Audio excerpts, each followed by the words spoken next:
Hey y'all!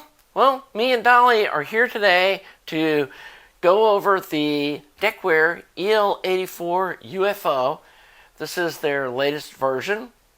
A viewer bought this about a year ago, said he listened to it for a little while. I think he said he rolled some different tubes in it, and then just took those out and put it on the shelf. And he sent it to me with the tubes that came from Decware, which are these Russian guys and this 5U4 rectifier tube.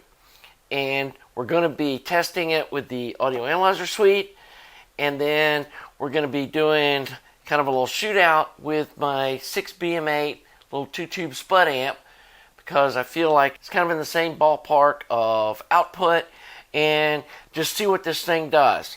I know it's gotten, rave reviews by the typical audiophile folks, and so it's supposed to be a refined design over probably 2 decades. They said they've been making this little amp, and this thing should be a rock star. So I did listen to this little amp and then listen to this one back to back before I did any testing on it, and this amp definitely has that kind of syrupy triode strap pentode sound that I'm not a huge fan of. I know some people love the way those sound. I'm just not a huge fan. I'm more of a ultralinear, like that kind of crisp, brighter little top end kind of sound that they have.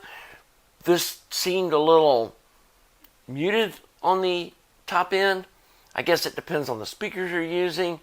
Again, I'm using Klipsch RP600Ms, which aren't known for being mellow on the top end, and so that it sounds mellow on the top end. It's not the speakers. And I also tried it with some other speakers that I've got that are a little less efficient, and an RP600M sensitivity is about as low as I would go with either one of these amps. If you get into the even 88 dB and below kind of speakers, neither one of these have enough oomph to drive those. This one does have a cleaner sounding bass, and it definitely has got more authoritative bass kind of punch to it than the little 6BM8 does. That's why when I run this, I use a powered sub. I was going to say, if you're using a powered sub, it's going to kind of be a wash probably on what they sound like. And anyway, made in USA product. It's got a lifetime warranty. Looked inside it. It's all point-to-point wired. This looks like it's all done pretty neatly. This one has the MyFlex coupling cap upgrade. And so this should be like the, quote, exotic components that they talk about on the website. And again, this is with the tubes that it comes with. And so we're testing it as is. It's possible there's some, tube rolling that would change the way this thing sounds. I'm not intending to, go out and spend $500 on some, holy grail, new old stock tubes for this thing. But I do have some tubes that we can try in this, because they say you can sub a 6DJ8 or an EL84 family of tubes, and I've got some gold lions. I think got some electroharmonics of the preamp tube, and so we can do some tube rolling in a future video, but I wanted to just do this little initial one out of the box and then show you on a audio analyzer what this thing's actually doing. And so let's get busy with the testing. Okay, so we've got the little Decware hooked up to my 8-ohm dummy loads, and we've got the audio analyzer suite hooked up. So we're going to do a pull on both channels. Got it set on 8 ohms. Doing it at 1K frequency. And we're going to measure up the 10% THD. And let's see what we get.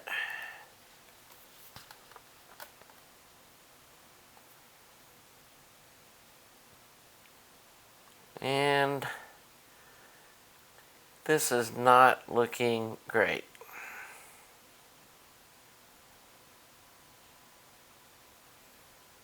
At 1 watt, depending on the channel you're looking at, 3.5%, 4% distortion. Let's go back and kind of look over here.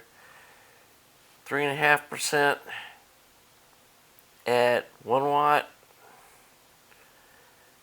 Sort of get a little flattened out dipsy doodle here thing at 4%.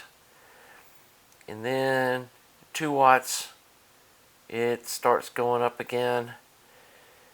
And at 2.3 watts, which is its claimed output, it's 6% distortion. And I did a poll earlier, and I was a little disappointed. I'm thinking, here we go again. And I know probably going to get set on fire in the comments. But guys, I'm just measuring this thing. And after my experience with the past ACA that had the outputs wired in reverse, and I admitted that that was an incorrect way of measuring that amplifier. I've tried everything that I can think of. I've tried different loads. I've tried reversing the leads to the audio analyzer suite, and I keep getting this same result.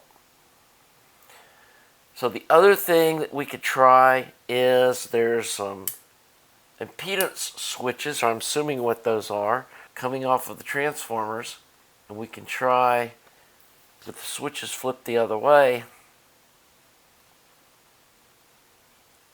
and that just makes the distortion worse.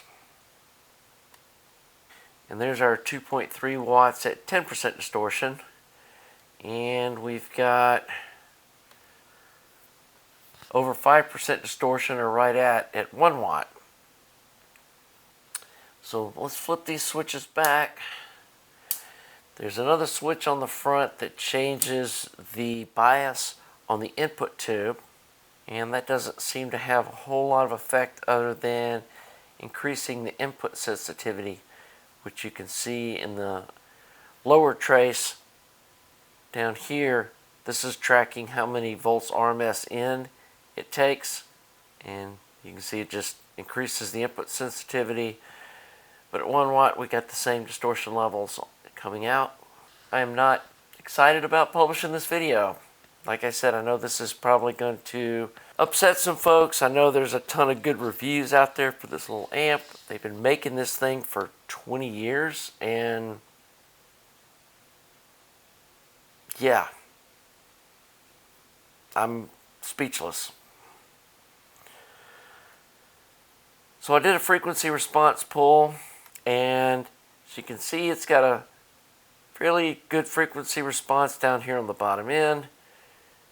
Right here, this is 0 decibels, as you can see up in the upper corner. And then as you come over here at 20 hertz, we're only down a half a dB, so it does have good bass response. And then it starts rolling off on the top end. We got about 1 dB at 10K, and at 20K is 3 dBs. So there we are. And on the low end here, let's see if we can see where we got basically 3 dB at 10 hertz. But what I would say is 1 dB or half a dB is more of the range that I would consider acceptable. And so that's 10K to 20 hertz. So the frequency response is nice, and we're not seeing any weird dipsy nonsense up here on the upper end like we were seeing with the R300.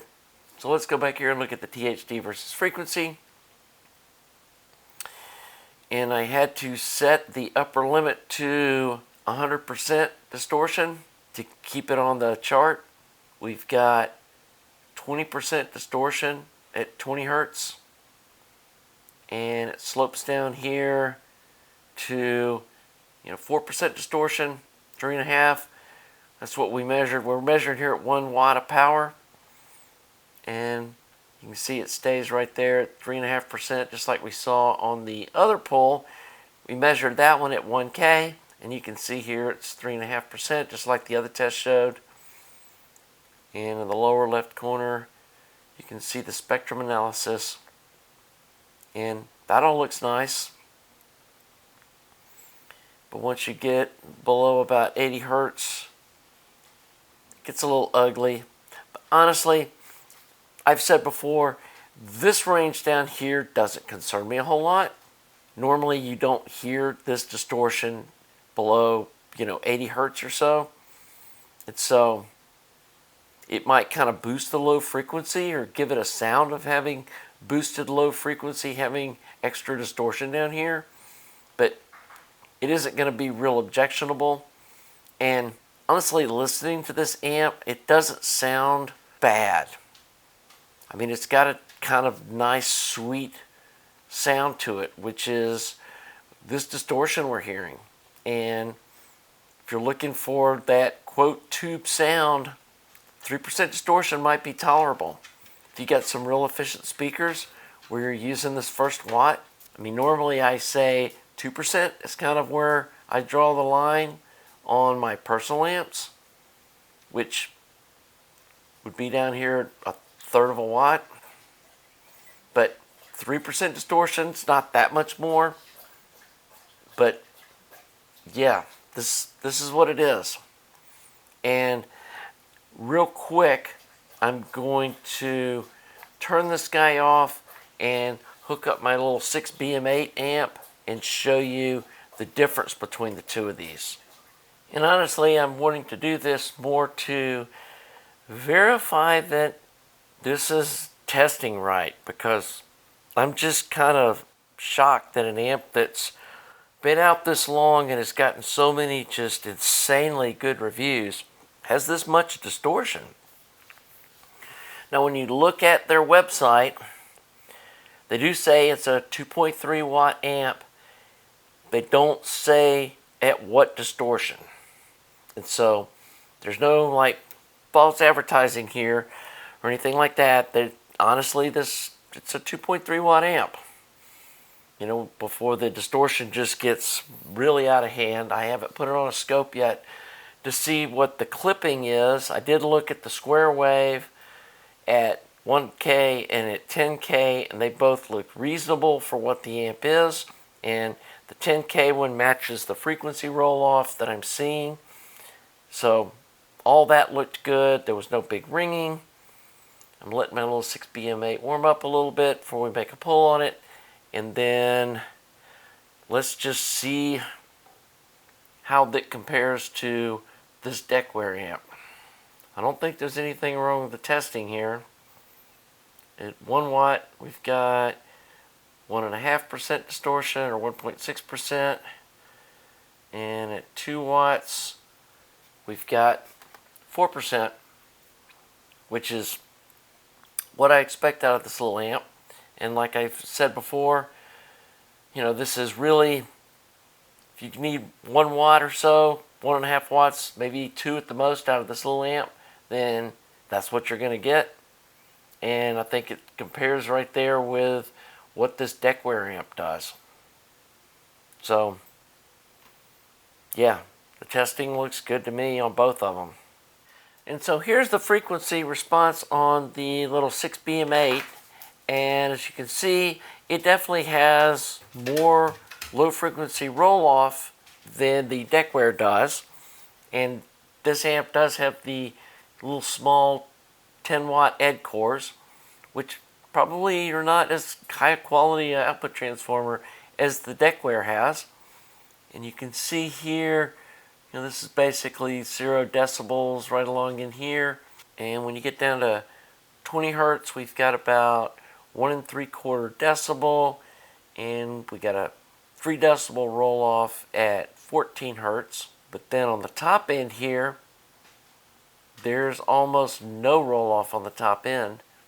And even at 20K, we've only got 0.3 decibels of roll off. So this little amp, while it doesn't have quite the bottom end punch that the Decware does, it's cleaner up on the high frequencies. And then I did do a frequency versus THD pull, and it definitely has more distortion at 20 hertz than the little Decware does. I actually had to turn it down to 1/2 watt to not have it fail from being over 25% distortion. So in this low frequency range, the little 6BM8 amp is not very clean.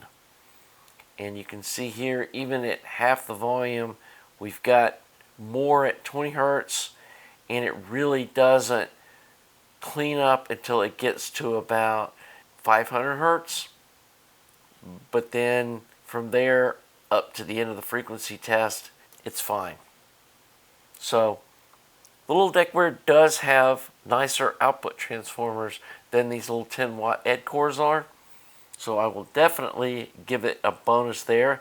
And you can hear that when you're listening to it, that it has a nicer bass response than the little 6BM8 does. So trying to compare the two amps, I would say the Decware is definitely a step up from the 6BM8.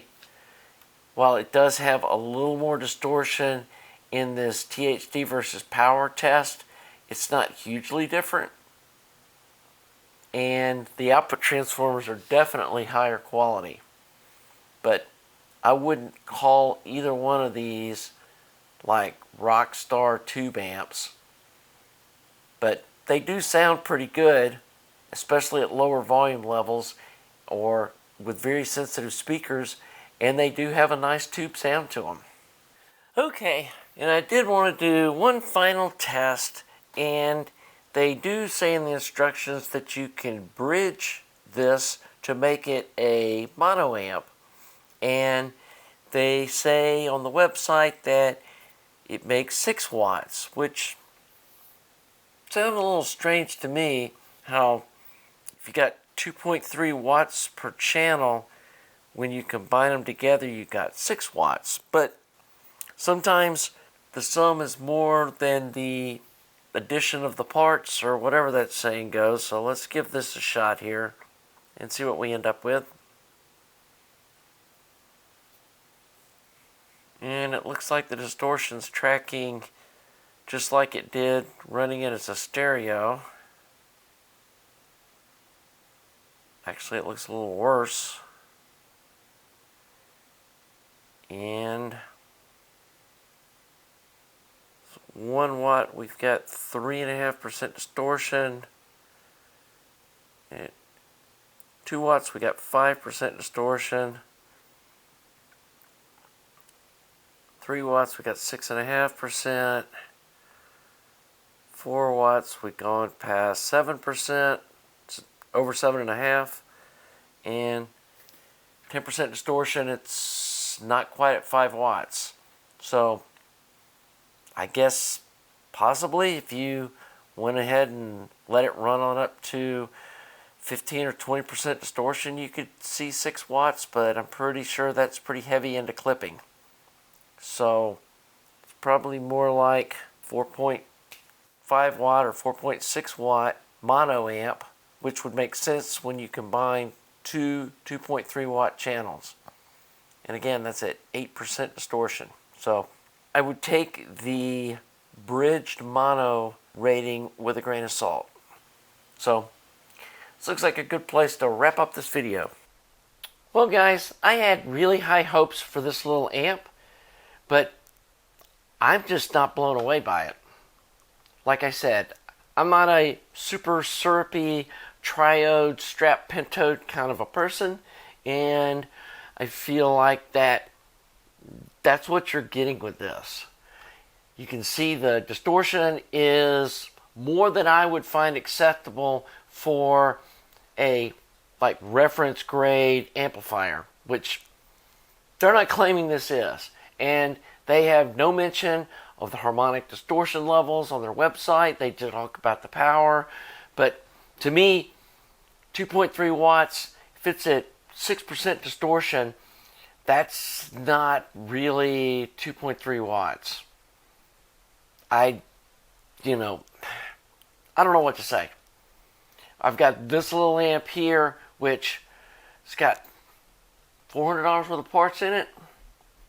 And yeah, to sell this retail would probably be at about what this level is, because you got to add in the manufacturing cost, which I've told you guys I've got no interest in getting into that world, just because this lamp would have to sell at probably this price point for it to be worth me actually building these things or going into production and all that entails. And so I'm not faulting them for what this sells for as a made in USA product that's looks like it's hand wired and stuff. And hey, you know, that's just the reality of, you know, the whole retail world. And it has a lifetime warranty.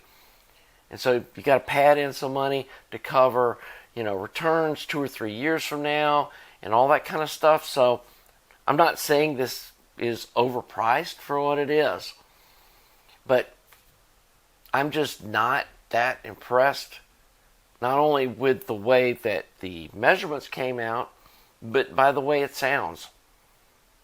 And honestly, I'm starting to think that if this level of tube amp is what some of these YouTube reviewers out there, that we all know who they are considering this is like the bar that you hold a tube amp to, it's starting to make sense about why they gave such rave reviews to amps like the Rysong A12 and the Rysong A50, because out of the box, they're about where this one is. And those amps can be brought to a much higher level than what this amp could ever be. So, this is a DIY channel.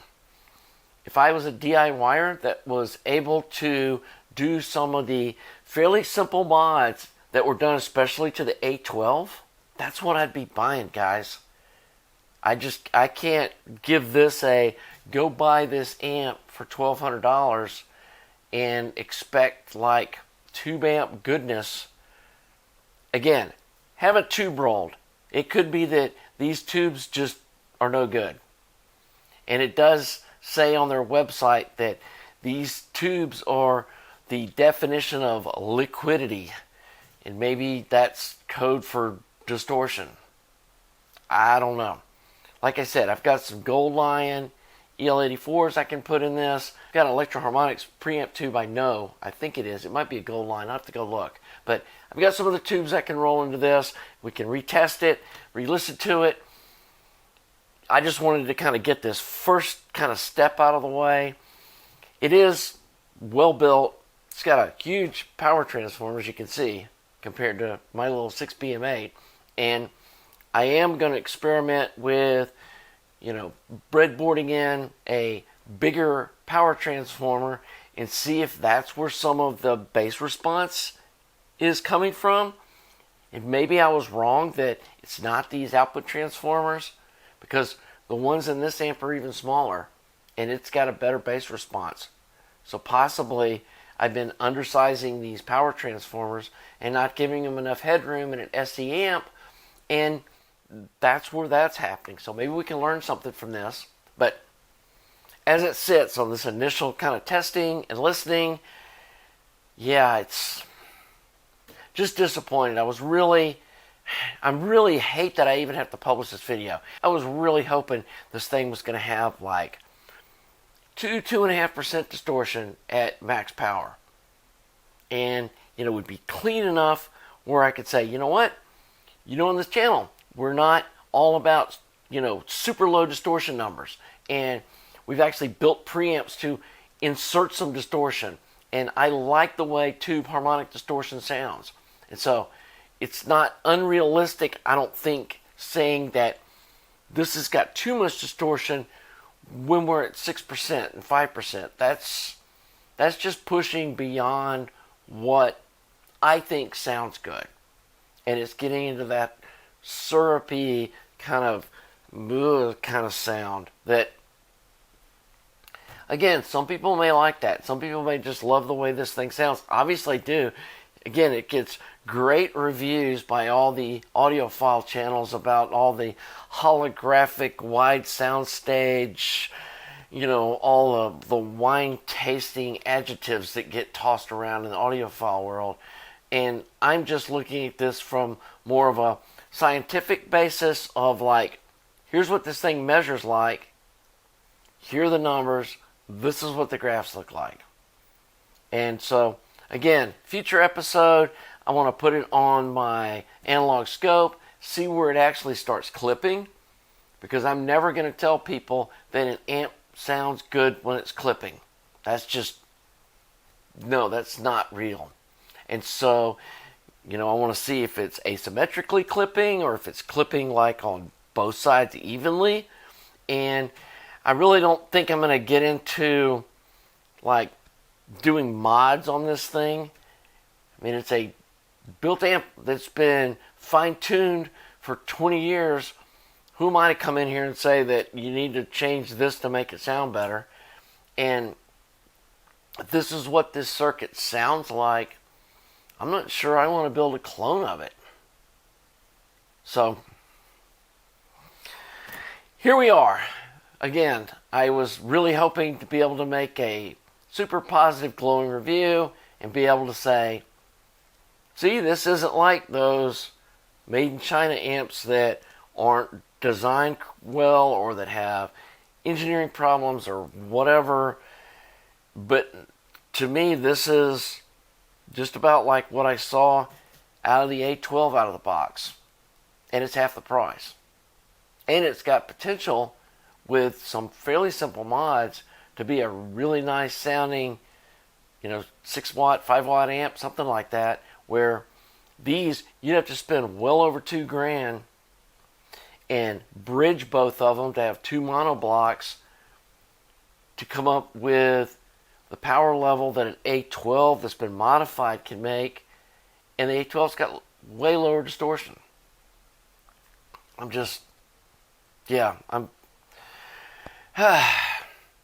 Anyway, not looking forward to the comments. I'm sure I'm going to get lit on fire for actually testing this amp, but the facts show themselves. And like I said in the video, I've tried swapping the positive and negatives, because like I learned on the ACA amp, sometimes these guys will switch the output polarity, and that can skew what the software and what this hardware that I'm using can record. But nothing I did changed what the results I was getting, and any of the switches flipped in different ways was worse. I will say that they claim that the amp makes more power driving a lower ohm speaker. So possibly into a 4 ohm load, you would get more power before the distortion sets in. But all of my speakers are 8 ohm speakers, and I'm not sure how many 4 ohm speakers there are out there that are high efficiency that you'd be driving with this amp. So anyway, I think I'm going to end the video right here. Like I said, I'm going to do a follow-up. We're going to do some tube rolling. I want to put it on the analog scope and look at how the waveforms look like and where the actual clipping is. Looking at them on the Analog Discovery 2, they looked okay. I wasn't seeing the crazy stuff like we saw on the R300. But I don't know what you're going to buy for $1,200 that's made in the U.S. with a lifetime warranty that's going to be better than this. But yeah, I was just hoping for more. So anyway, if you enjoyed this content, please subscribe to the channel. Please like the video. Thanks to all you Patreon folks. Also you folks that send me stuff like this for me to review for you guys so we can see what's really out there in the hi-fi world. So until the next video, have a nice day.